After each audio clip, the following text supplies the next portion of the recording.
tema para hoy, ya después de que llegué a la casa como a las 5:30, comencé a preparar y dije, ¿de qué hablo?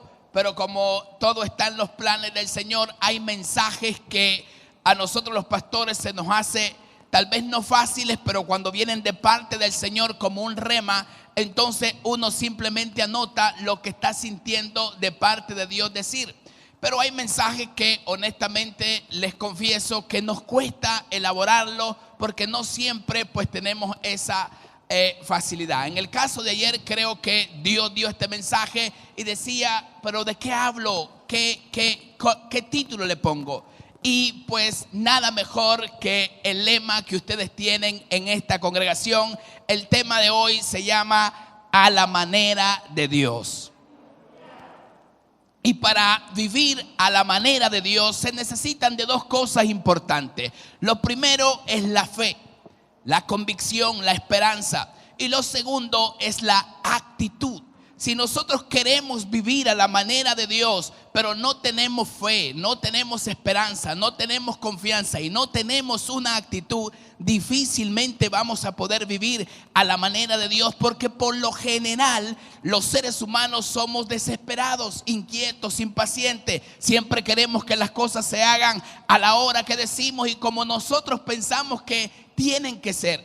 Pero curiosamente, a veces Dios rompe todos los protocolos y hace las cosas contrario a lo que nosotros pensábamos. Y hoy voy a hablar enteramente de la palabra del Señor y a ver algunas 4 historias donde la gente quiso hacer las cosas a su manera, pero cuando se percató que no funcionaban a su manera y tenían que ser a la manera de Dios, fue entonces donde funcionaron. Fue entonces donde hubo una respuesta de parte del Señor. Quiero que por favor vayan conmigo al libro de Jeremías 29:11. Creo que este pasaje todos ustedes ya lo conocen. Jeremías 29:11. ¿Ya lo tienen? Dice Jeremías 29:11, honrando al Padre, al Hijo y a su Santo Espíritu. Porque yo sé los pensamientos que tengo acerca de vosotros, dice Jehová, pensamientos de paz y no de mal, para daros el fin que os esperáis. Pueden sentarse, hermano. Dios tiene planes y pensamientos para nuestra vida. En otra versión dice, porque yo sé los planes que tengo acerca de vosotros, planes de bien y no de mal.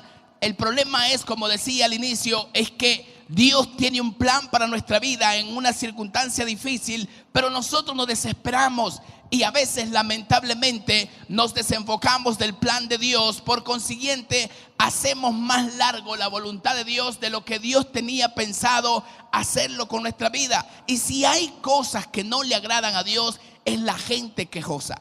La gente que para todo se está quejando, la gente que para todo está atrayendo situaciones negativas. Entonces eso pues de alguna u otra manera nos atrasa, porque enteramente la Biblia tiene que ver con esperanza, con confianza, con certeza, con seguridad, con esperar enteramente en Dios y esperar que las cosas se hagan a la manera de Dios. Cuando nosotros estamos en esa dimensión, entonces es donde se cumple el versículo que a los hijos de Dios todas las cosas le ayudan para bien. Pero es cuando enteramente hemos entendido estos principios que están establecidos en la palabra del Señor.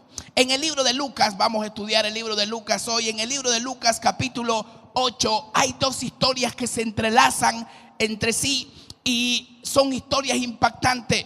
De tal manera que entran en desesperación, pero al mismo tiempo ponen la confianza en el Señor y esto hace que el Señor actúe, pero no como ellos pensaban, sino como Él ya tenía planeado actuar. Se dice que mientras Jesús caminaba por el desierto o por el valle, era gran multitud la que le seguía. Siempre la multitud le seguía. Algunos le seguían. El mismo Jesús dijo, ustedes me siguen porque les doy de comer. Algunos le seguían porque Jesús les daba de comer. Otros por querer experimentar un milagro. Otros por curiosidad. Y otros para ver en qué se equivocaba Jesús para apresarlo. Entonces entre la multitud habían varias razones por las cuales la gente seguía a Jesús. Pero en este caso la multitud seguía a Jesús, pero de pronto, mientras Jesús les hablaba acerca del plan de salvación, acerca del reino, dice que un hombre del principal de la sinagoga, no un hombre cualquiera, era un hombre importante, principal de la sinagoga, se acercó o se encontró con Jesús y le dijo: maestro, mi hija está enferma y una enfermedad de gravedad, ve y sánale. Entonces el maestro o Jesús dijo: está bien, voy a ir. Pero mientras iban de camino a la casa de Jairo, dice que de pronto sucedió otra situación y que hizo que Jesús se detuviera. Dice que había una mujer que ya hacía 12 años que padecía de flujo de sangre. Esto está en Lucas 8:43. 12 años que padecía de flujo de sangre. Para las damas que están acá, saben lo incómodo que es cuando llega su periodo menstrual, lo difícil, o antes de que llegue causa molestias, dolores, y ya cuando están con el periodo, incomodidad, cuando a lo mejor son 3, 4, cuando mucho 5 días. Pero esta mujer tenía 12 años. Y la Biblia dice que lo había gastado todo habido y por haber. Había visitado todos los médicos, pero no había funcionado nada. Y dice que de pronto entonces esta mujer, habiendo dado todo por lo que quería, solo tenía una esperanza. Y la esperanza era Jesús. Y de pronto ve que Jesús va caminando y ella trata de irrumpir en medio de la multitud para tocar el borde del manto de Jesús, porque ella decía que si tan solo tocaba el borde del manto de Jesús sería sana. Pero no era tan fácil tocar el borde del manto de Jesús. Peor para ella, porque para aquel entonces una mujer con flujo de sangre se consideraba una mujer inmunda. De tal manera que no podía tener contacto con ninguna persona, porque quedaba automáticamente inmundo la otra persona. Entonces la mujer ya era reconocida porque su enfermedad era de años. Ya muchos sabían que había visitado muchos médicos, había gastado todo su dinero. Pero entonces esta mujer toma la decisión de cubrirse y entrar desapercibida entre la multitud, y logra tocar el borde del manto de Jesús. Jesús pregunta, entonces se detiene y pregunta: ¿quién me ha tocado? Los discípulos quedan viendo a Jesús y, usando la lógica, dicen: maestro, pues es la multitud quien te aprieta. En otras palabras, todos te tocamos y tú dices: ¿quién me ha tocado? Jesús pregunta por segunda vez: ¿quién me ha tocado? Y después dice: ¿quién me ha tocado? Porque poder y virtud ha salido de mí. Esto me enseña algo. Podemos estar muchos en este lugar, pero la adoración de algunos son los que van a tocar el corazón de Dios, porque son aquellos que vengan dispuestos para exaltar, para glorificar al Señor, para encontrarse con su milagro, para que dependan completamente de Dios y que las cosas se hagan a la manera de Dios. Esos son los que van a provocar la bendición de Dios. Y de pronto dice: ha salido poder y virtud de mí. La mujer, al sentirse descubierta, llorando, dice: maestro, yo fui quien te tocó. La mujer sabía que no era fácil. Yo fui quien te tocó. Y comienza a contar el testimonio: pues yo lo había gastado todo, pero tú eres mi única esperanza. Yo decía que con solo tocar el borde de tu manto yo sería sana, y he sido sanada. El maestro la ve y le dice: mujer, ve en paz, quedas libre de tu azote. En otras palabras, quedas libre de tu enfermedad. Esa mujer estaba esclava a la enfermedad y quedas libre completamente. Nosotros, en algún momento, alguna circunstancia que estemos pasando ahora mismo, por eso hermano Nelson decía: levante la mano los que tienen problemas. Sé que todos tenemos problemas de diferente índole, pero todos nosotros podemos hacer, primeramente con la fe, con la actitud, y creyendo que a la manera de Dios se pueden resolver las cosas, podemos provocar que nuestros problemas se vuelvan oportunidades para nuestra vida. Mucha gente ha tenido problemas serios, pero esos mismos problemas son los que los llevan a ser grandes hombres y grandes mujeres en la vida. Entonces, pero recuerden que Jesús se detuvo, pero tenía a alguien en espera. Era Jairo. Imagínense los pensamientos de Jairo: pero si yo vine primero, yo encontré primero a Jesús, ¿por qué se detuvo? Mi hija está gravemente enferma. Y él decidió sanar a esta mujer cuando él debería haber sanado a mi hija. Esos son los pensamientos quizás de Jairo.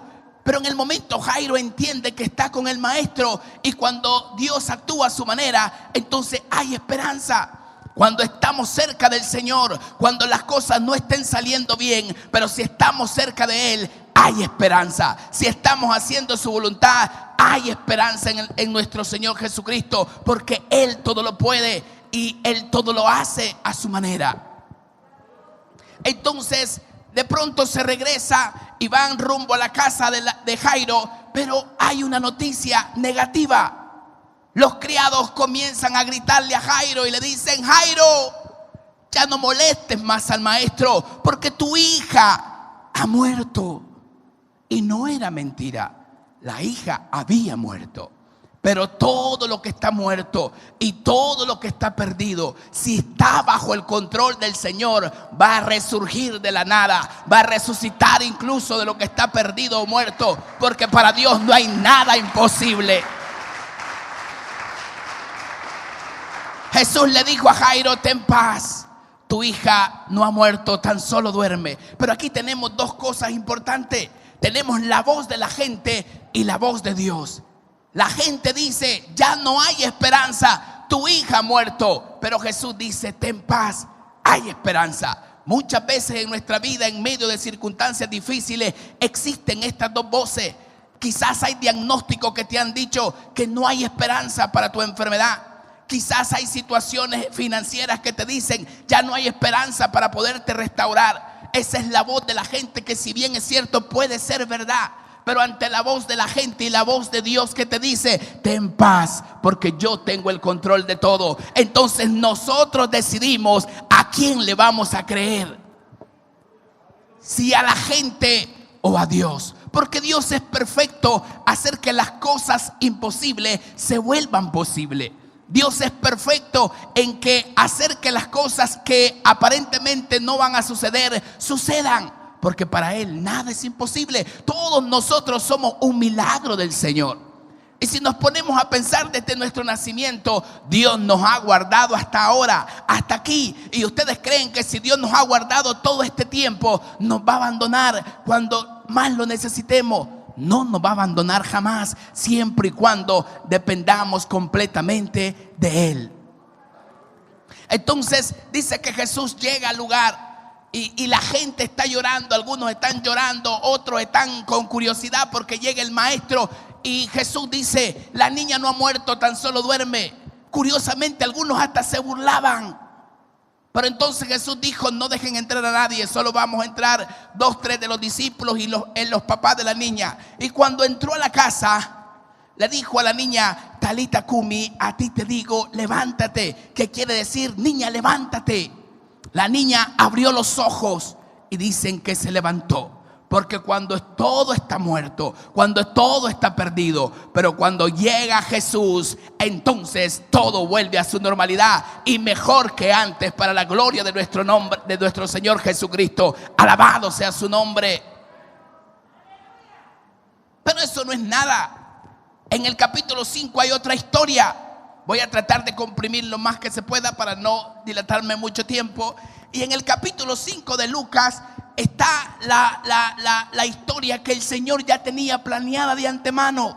Por eso leíamos el versículo de Jeremías, donde dice Jeremías 29:11, los planes de Dios o los pensamientos de Dios. La situación era difícil porque habían unos hombres que estaban lavando sus redes. Pero antes Jesús estaba predicándole a la gente y le dijo a uno de ellos que le prestara la barca para predicar la palabra. Y dice que después que terminó de predicar la palabra, le dijo a uno de ellos: boga mar adentro y tiren las redes. Pero Pedro le dice: maestro, toda la noche lo hemos intentado y no hemos sacado nada, pero en tu nombre lo haremos. Y dice entonces que cuando Jesús se decide a que entren, boguen mar adentro. Pero antes, imagínense ustedes a un Pedro siendo el experto en pesca, porque él era el experto. Y todos nosotros sabemos que normalmente los pescadores se internan por las noches porque son las mejores horas de pesca. Entonces ellos pasan toda la noche pescando para venir por las mañanas o las madrugadas con todo lo que pescaron. pero ese día, curiosamente, ellos no habían sacado nada. Entonces Dios ya tenía planeado todo de antemano. El mismo Dios permitió que ellos no sacaran nada porque quería glorificarse más antes. El mismo Dios puede estar permitiendo circunstancias en su vida para que podamos depender de Él y poder ver la gloria de Dios a su manera. Entonces dice que se metieron mar adentro y el Señor le dijo, Jesús le dijo, tira las redes. Y cuando tiraron las redes, dice que encerraron gran cantidad de peces, que hasta la red se rompía de tanta cantidad de peces.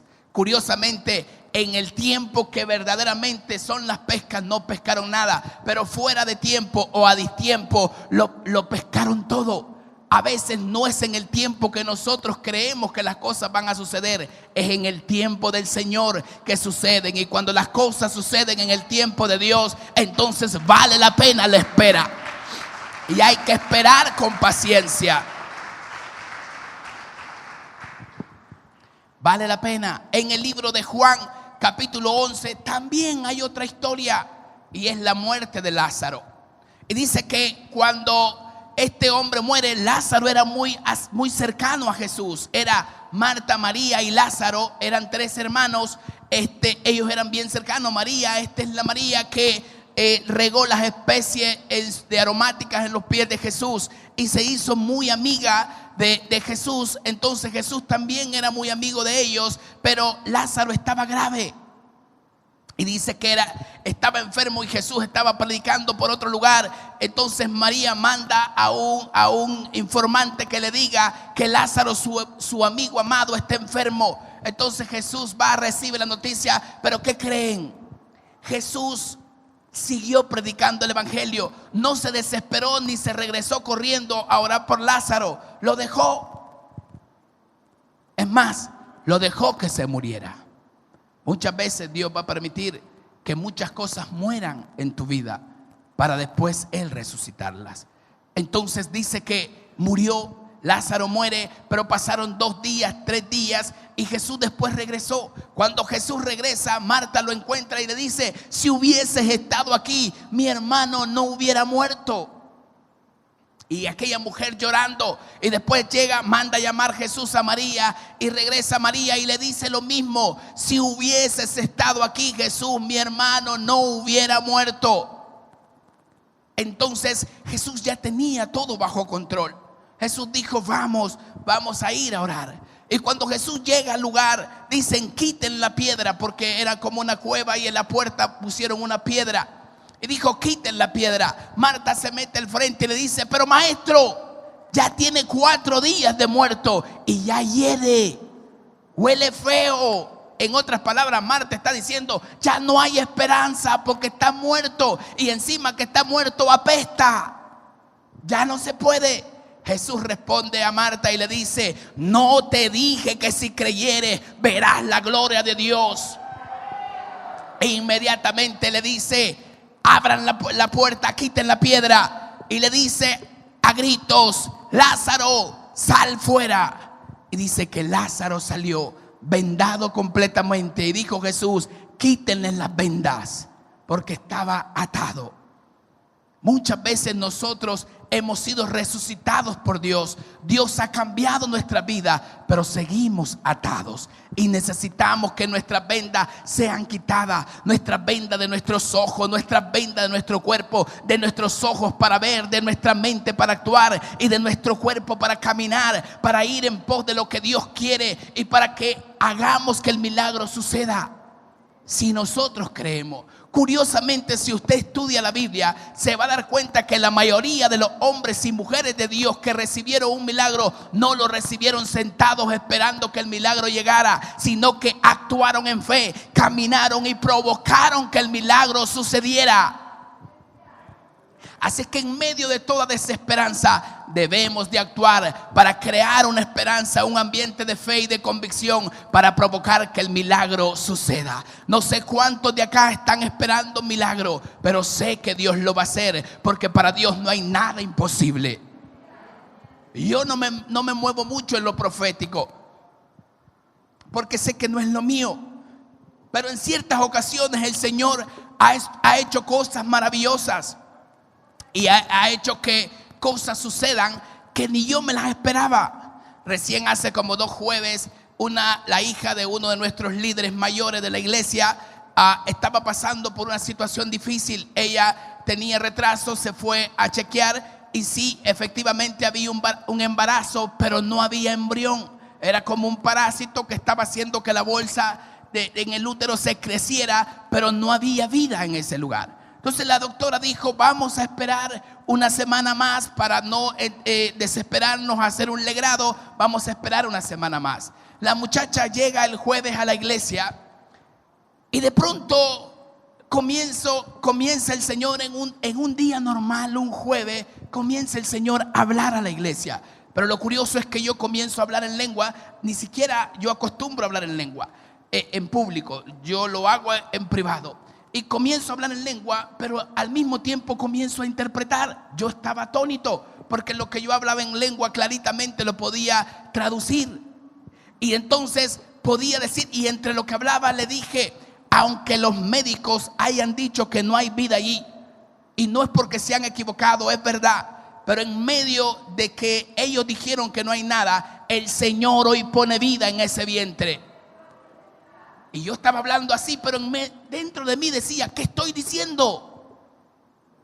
Hasta el extremo que al final del servicio pedí perdón a la iglesia. Hermanos, perdónenme. Si yo me emocioné y hablé lo que no tenía que decir, entonces perdónenme. Porque si esto es de Dios, se va a cumplir. Pero si no es de Dios, significa que me emocioné. Y fui honesto con la iglesia.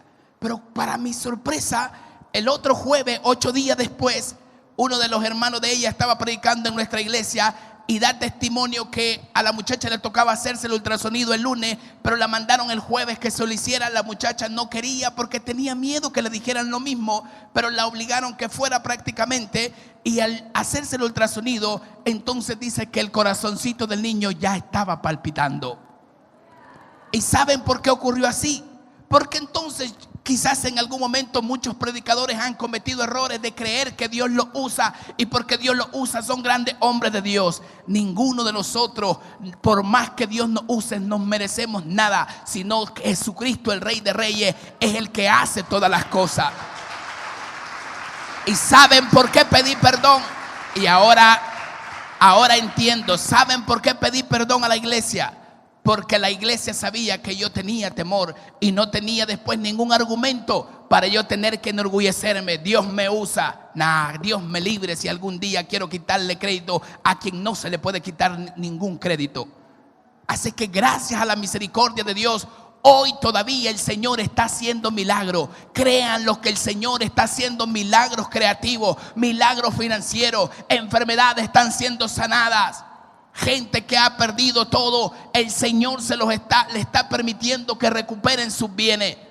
Así que hoy es un día para que podamos declarar que no importa lo que hemos perdido, no importa lo que estemos pasando, si creemos en Jesucristo, Rey de Reyes y Señor de Señores, todas las cosas nos ayudarán para bien. Póngase de pie.